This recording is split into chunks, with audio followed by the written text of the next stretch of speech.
Tant pis si par moment le langage est un peu cassant. Mais c'est le langage de la vérité, et la vérité est révolutionnaire. Nous pensons aussi que notre rôle est de tout faire pour établir les meilleures relations entre les peuples. Car j'insiste, les gouvernements ont leur logique, les gouvernements ont leur politique. Et ce n'est pas avec le gouvernement que nous voulons travailler. Nous ne le faisons que lorsque nous sommes obligés de passer par le gouvernement. Nous voulons directement mettre notre peuple au contact des autres peuples. Il n'appartient pas à l'ordre Volta d'apporter sa caution à un quelconque gouvernement. Et nous sommes certains que ceux qui aiment leur peuple aiment les autres peuples. Et ceci est extrêmement important et capital pour nous. Ceci est d'autant plus capital qu'il explique que nous ne voulions pas exporter notre révolution. Il explique que nous ne voulions pas nuire à qui que ce soit. Il explique aussi pourquoi nous entendons avoir les meilleures relations, non seulement avec nos voisins, mais avec tous les autres peuples. Et nous disons que réellement, ceux qui s'opposent à notre peuple s'opposent à leur propre peuple. Il n'y a qu'à bien regarder et l'on s'apercevra que l'impérialisme tentaculaire qui tente de continuer son action ventouse sur la Haute-Volta, cet impérialisme-là fait déjà du tort dans la zone géographique où il évolue. Ceux qui n'aiment pas le peuple voltaïque, ceux qui s'opposent au peuple voltaïque, de quelque façon que ce soit, sont ceux-là qui font du tort à leur propre peuple et veulent le maintenir sous leur domination. Domination évoluée ou domination primaire, mais domination quand même. Les peuples du monde entier ont le même combat à livrer pour la justice sociale, pour la liberté, pour la démocratie. Et s'il y a bien un message que nous souhaitons faire passer ici en France, avant de quitter Paris, c'est bien celui-là.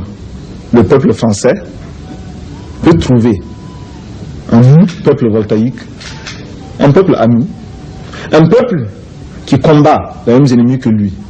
Parce que ceux qui sont exploités en France sont les mêmes qui sont exploités en Volta. Et ceux qui souhaitent se libérer de toutes les formes de domination en Volta existent également en France. Mais pour vous journalistes, je vous inviterai à beaucoup plus de circonspection, à beaucoup plus de détermination pour rechercher cette information à la base et pour éviter aussi les clichés. Ce qui s'écrit facilement se vend bien parce que cela fait des manchettes, mais n'est pas toujours vrai et surtout dessert l'amitié entre les peuples. Je vous remercie. Ici ne souhaite pas que la dette soit purement et simplement effacée. Celui qui ne le souhaite pas, il peut sortir, prendre son avion et aller tout de suite à la Banque mondiale payer. Tous nous souhaitons. Thomas Sankara. Invité de Soir 3, le capitaine Thomas Sankara, président du Burkina Faso, l'ancienne Haute-Volta. Il est à Paris pour participer à la conférence internationale sur la forêt et le bois, un vrai problème dans son pays, victime de l'extension du désert. Il répond à Richard Tripot. Oui, Monsieur le Président, bonsoir. Vous êtes donc à Paris pour participer à cette conférence. Nous allons y revenir. Mais tout d'abord, je voudrais vous poser la question de savoir quelle est votre réaction face à ce terrorisme en France, mais d'une façon générale en Europe. Eh bien, en tant qu'homme, je ne peux que m'émouvoir devant ces attentats qui créent tant et tant de désolation chez des êtres humains. En tant qu'Africain, je ne peux que m'étonner que la France et l'Europe, si imprégnées et si prétendantes de civilisation, posent et commettent et connaissent des actes qui sont réputés être ceux des sauvages d'Afrique. Oui, en tant que révolutionnaire, oui. Je regrette que des hommes n'aient à s'exprimer ou n'aient été condamnés de s'exprimer que de cette façon. Monsieur le Président, on connaît votre amitié pour le colonel Kadhafi. Cette amitié ne vous gêne-t-elle pas dans la mesure où le colonel Kadhafi a qualifié les attentats de Rome et de Vienne d'actions héroïques? Ça vous semble correct? Mais il a changé de position quelque temps après. Bien, merci. Nous allons parler d'autre chose. Vous avez rencontré le président Mitterrand hier, je crois. Alors, ces relations avec la France s'améliorent, les relations du Burkina Faso et de la France? Écoutez, je regrette que les relations entre le Burkina Faso et la France soient perçues de façon contentieuse. Nous avons des relations qui sont parfois difficiles, chacun estimant de son côté qu'il est insatisfait. Il convenait de discuter avec les autorités françaises, d'en rechercher les causes et de proposer des solutions. Je pense que ce contact a été positif.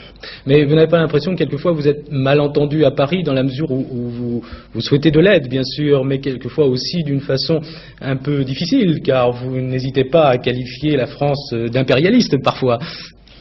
Mais c'est à ce prix aussi que l'on se construit. Nous ne pouvons pas attendre de l'aide de façon inconditionnelle, d'où que cela puisse venir.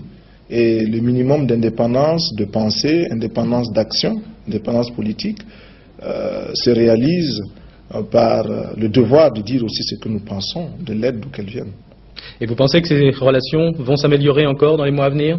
Je crois que... Vous avez reçu des assurances? Je crois que nous pouvons nous comprendre davantage et il reste encore bien des points d'insatisfaction sur lesquels il faudra que de part et d'autre, burkinabés et français, nous travaillions. Alors, Monsieur le Président, nous allons venir sur le problème de la forêt pour lequel vous êtes à Paris essentiellement. Vous avez hier déclaré que vous souhaiteriez que 1% des recherches spatiales soit consacré à la lutte contre la dégradation des forêts. Alors, d'où vient ce chiffre 1%? Ça vous paraît suffisant? Comment vous avez évalué ça? Par-delà le chiffre lui-même, ce que nous visons, c'est imposer la prise de conscience devant un problème, un fléau aussi grave que la désertification. On va voir quelques images du Burkina Faso, de votre pays, essentiellement. Oui. Pour ce fléau, nous estimons que la responsabilité n'incombe pas seulement à ces hommes et à ces femmes qui vivent au Burkina Faso, mais également à tous ceux qui, loin de chez nous, provoquent de façon directe ou indirecte des perturbations climatiques, écologiques. Qui peut démontrer aujourd'hui que les engins que l'on envoie dans l'espace ne dérangent pas, ne perturbent pas cet équilibre-là? Vous avez dit qu'effectivement la lutte contre la désertification est anti-impérialiste. Oui, la lutte contre la désertification est un combat anti-impérialiste dans la mesure où nous savons que pour l'impérialisme, l'exploitation des hommes est un acte tout à fait normal, a fortiori l'exploitation des forêts, de quelque façon que ce soit, directement ou indirectement. Capitaine Sankara, ça sera ma dernière question, et d'ailleurs avec Geneviève Guichenet tout à l'heure on se posait bien la question, pourquoi le Burkina Faso? Pourquoi avoir voulu changer le nom de la Haute-Volta? Oui, parce que Haute-Volta, cela ne voulait rien dire pour personne, en particulier pour nous, burkinabés. Et c'est un nom qui ne nous renvoie qu'à un passé colonialiste. Par contre, Burkina Faso est un nom puisé dans le terroir même, qui a une signification dans notre langue. Qui veut dire patrie des hommes honnêtes. Merci, Président. Merci. Pour le grand combat patriotique, pour l'avenir radieux de notre pays, la patrie ou la mort, nous vaincrons.